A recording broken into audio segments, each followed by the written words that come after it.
At the United Nations General Assembly, Turkish President Mr. Recep Tayyip Erdogan took the stage and launched attack on Israel.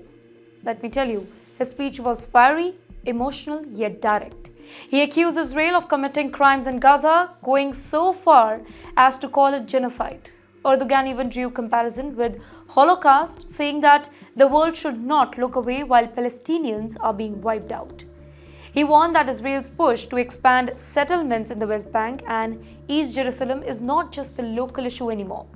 Basically, in his words, it threatens the stability of the entire global order. Why? Because if international law is ignored in Palestine, then any country can justify occupation and annexation. And that, Erdogan argued, makes the entire world less safe for everybody here.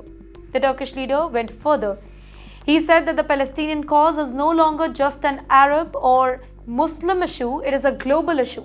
According to him, what's happening in Gaza today will decide whether the international system has any credibility left or not.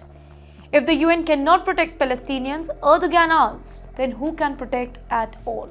After all this heat, he demanded an immediate ceasefire, free flow of humanitarian aid into Gaza and an end to Israel's annexation policy.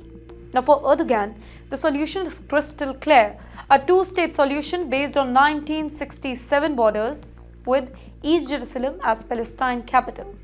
Without this, he said that there will be no stability in the Middle East, no peace for Israelis and no justice for Palestinians. And yes, here's the twist, ladies and gentlemen. Erdogan's speech came right after microphone drama at the UN, where South Africa's president, Mr. Ramaphosa, had his mic cut off during his Palestine speech.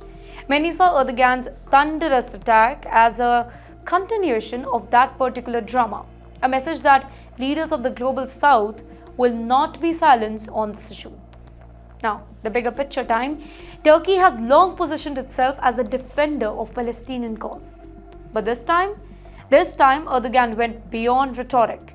He is trying to rally a bigger coalition of nations stretching from Africa to Europe to pressurize Israel diplomatically. So the question is, will it actually work, or will Erdogan's fiery words remain just the words?